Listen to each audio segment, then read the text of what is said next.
So, ladies and gentlemen, we're going to start our policy,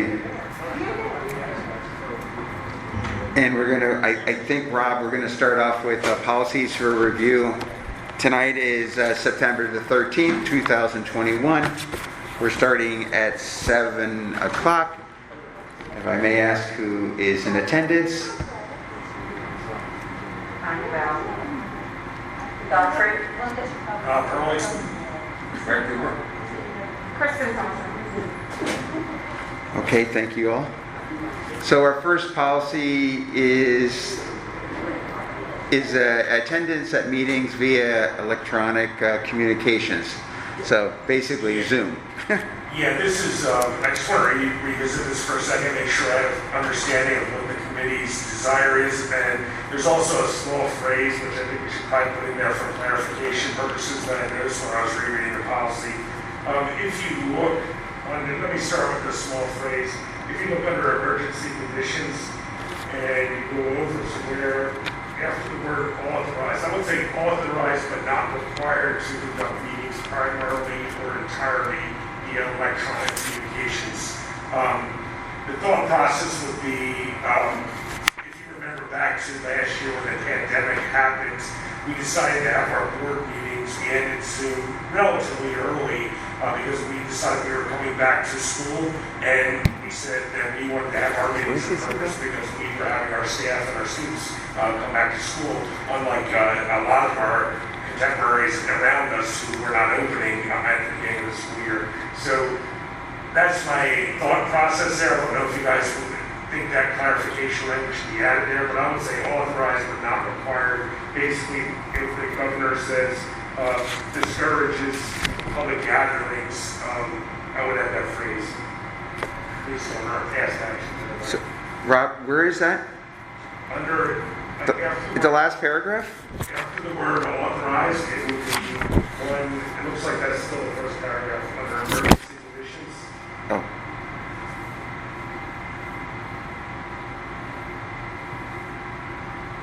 It basically gives you the power to make a choice there. Authorized but not required.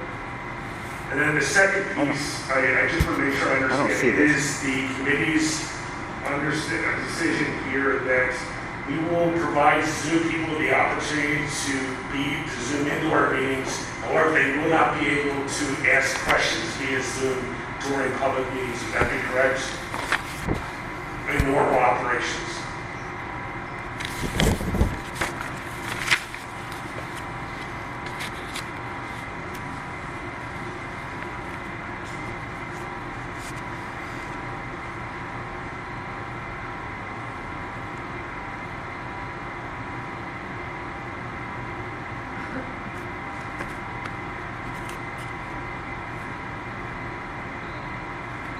Is that okay to do the first reading? Yeah, that's fine. I'm just not. I found the paragraph. I apologize. I'm just trying to find the first thing you asked me to do. So it's under emergency conditions, Yes. and then it's where do you want me to say it? Beginning is I have page 2 here. Authorized to conduct me, Authorized but not required. but not required. Okay, thank you. That just gives you the board maximum flexibility.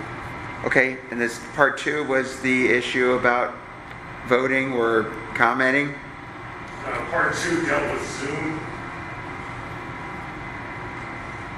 During normal operations, we're going to allow people to be involved via Zoom, but they may not ask questions. I believe was what the intent of what everyone said. Yes. Okay.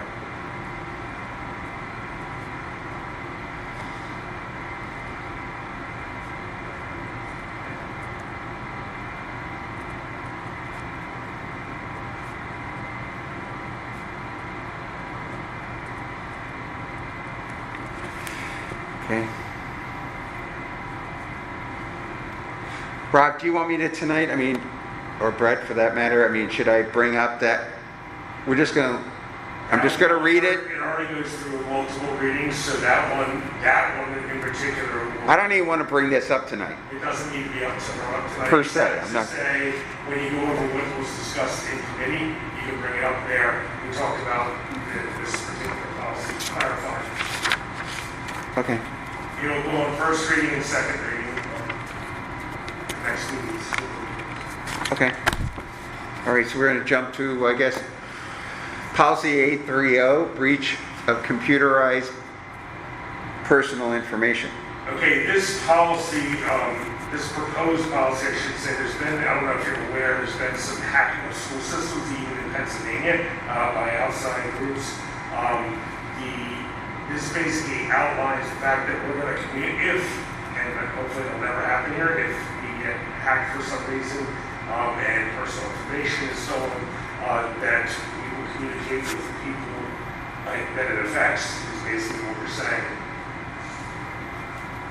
Okay. It's pretty boilerplate. You don't have any recommendations of any changes? I don't, unless you guys have something. No. Well, does anybody have a? Okay.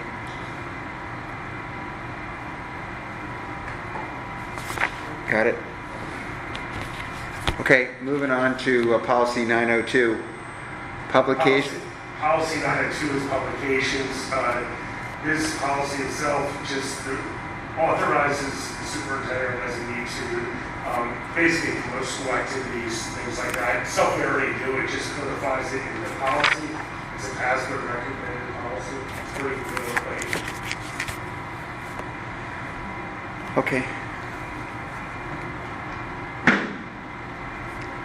Okay, then the next one is public attendance at school events. Okay, take a look at this one very carefully. There are some decisions to be made here. The first one, I strongly recommend we're not going to check where they talk about vaping and tobacco use because we don't allow that on our school property, obviously, so we're not going to check that on page 2. If you go down to the section on guidelines, however, and this is where clearly there needs to be some wording put on this, when we have activities and sporting events on who gets free tickets. Philosophically, I can tell you where the administration stands on this. We want people at our games. We want the kids like it.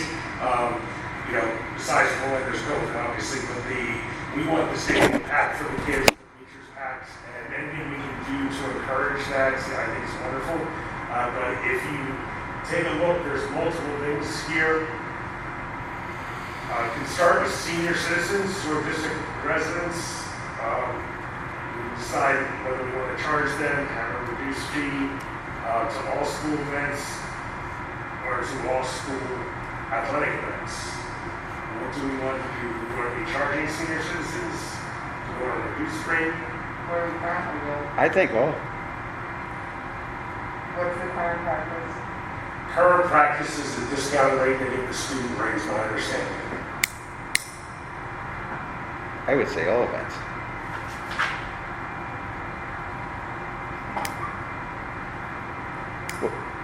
What does everybody think?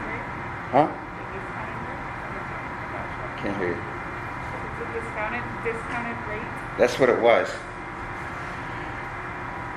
At a reduced fee. Is that what's the administration? Is that We're fine with that. just continue with that? You don't find what's the age? What's the age? Be careful about this too. I am not going to answer. I saw a plus 55 community the other day and I'm like, oh my God. That's a little. That hit home.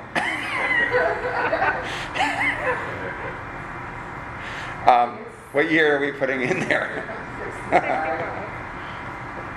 65? Yeah. That's it. Okay, fine. Great. All right, and then we'll just mark it down as at a reduced fee. Okay, district personnel. Okay, currently, under policy,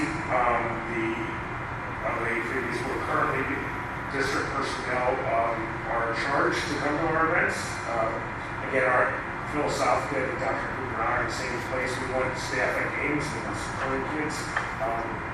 The current practice discourages that a little bit, but there's revenue involved, so we certainly don't want to be allowed to make any decisions there. It's up to the board decision. So how do we want to address that? Because I mean, I agree with you about that with the bodies, and they're going to go to the snack bar, they're going to get stuff, and it builds the crack, right? I think we've had an effort to try to get, we would like district personnel to be more involved in our school Yeah. programs. So I feel like, they should be charged. I think the question. Let them start coming and do involvement, that would be ideal. I think the question is how many? Like, is it two? Is it one? The personnel plus one? Are we? No, Include? just the personnel. I think it's just I would recommend just the personnel, just the person who's employed, Just that. Okay. at no charge. So district personnel will be admitted at no charge, and then do we have to make a point of saying it's just the personnel, or I guess that's I spoke. Yeah, I got it. Okay. All right, moving on to the next one, which is really timely. Isn't it? This is I have Bev written. This is God. So it used to be, from my understanding, that it was the board member and their family. No. I I fought have that. a recommendation. I fought that. Board members don't get paid, and if we can, I think again, our goal, our philosophy, I don't know where you guys are with this, but if we want to get people at the games. So I don't have any huge issues here with board members. I mean, how many is the question? I guess how many do you want to get? Yo, I'd be a good example of this. You might lose money in my family. I have the least here. No, Julia does. I didn't even know that we were allowed to get in I didn't either. for free. And, but, my kids are always playing, and my husband and I are at the snack bar. So that's why I don't know, because I just walked in. She's still at the snack bar. Yeah, I know, I'm still at the snack bar. We need volunteers. So the administration is thinking what? Family? I mean, you would have to identify if you were free pass for school events for a board member and a guest or an immediate family. Well, immediate family. I wouldn't be Define family. You can't just put family. Right. We're not bringing aunts and The uncles. only time we get into a Well, they want problem it when it right. comes to school events is if we're going to include things like the musicals at the high school and the middle school, the seating is very limited. And if you're going to have, say if all the board members take advantage of that, that's free seats for probably some non-family members, up to maybe in the ballpark of like 30 people. And those it is standing room only in those events. Well, So I just wanted to point that out. It's not the same as outside what we got playing room. That's all. That's all. I agree with you 100%. And plus, they're trying to raise money. Yes. Yeah. So if would it be fair that we? After the sporting events. Yeah. I think that for free. I think that makes sense. So board member, except for Bev. Very logical. When you think about the musicals, because they're sellouts. They're They're hard to events, even yeah. get. Yeah, but we won't include them. Okay, So it'd just fair be enough. sporting events? Is that a fair? Is there another event? Like, That's it. would there be another type of event that we? Those are the ones that are paid anyway. Playoffs, keep in mind, we can't regulate playoffs or Yes. playoffs, so we have to put But it's have to be school sponsored or, I don't know if I don't know if you want to like just bracket out postseason because we don't really have a lot of choice on that. Yeah, I know just a postseason excluded. Yeah, postseason excluded just because we might not get to choose. Right. So how are we doing that then? So you can do free passes to school athletics events. And then in parentheses, put excluding postseason contests. Will be available to each board member and immediate family members. Yeah. Like just as an example, the boosters, the music boosters, the marching band does these performances. Like competitions in other schools, and the jazz bands do competitions at other schools, and the boosters makes one pass available to each of the 9 board members if they want them. But the boosters pays for it because it's another company that like takes, that's just a perk that they pay for. They pay for 9 passes for each event, you know. So but that's like outside of school, and if at any point that the booster organization didn't exist, or if they didn't have the finances to do that, that would probably go away. Because that's not on school property.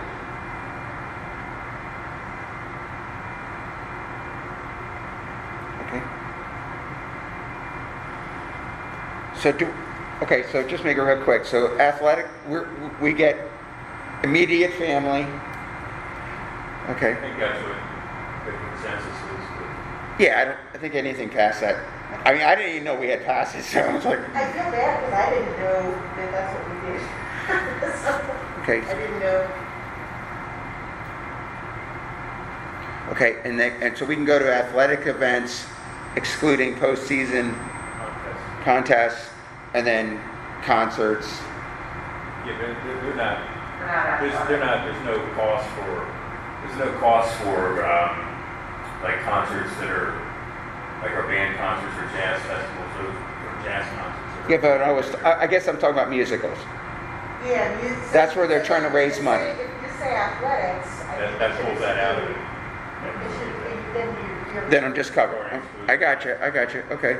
All right, so free passes will be given to each board member and immediate family, excluding Albright's family, to athletic events. Yeah. She was so mad at me the other day.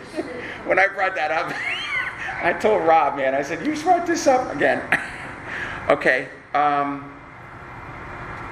Okay, I think that concludes that one.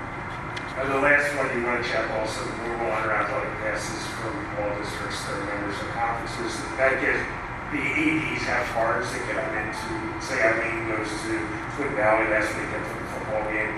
There's these gold cards that they have, so they get them free to like athletic directors, people like that. So you want to check that.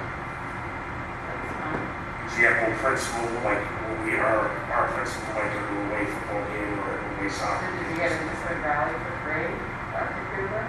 Anyone, it's not playoff, it's anyone within the district, it's a courtesy, everyone extends to each other. Okay. Okay, and then, all right, I guess that concludes that part. What do we have first reading? Do we have to go over first reading, Rob? Those, and you'll move all of them to first reading. I'm gonna move all these to first reading. Okay. I think, Rob, we conclude our meeting Sounds good. with 2 minutes to spare. Okay, our meeting is concluded for September 13th, 2021.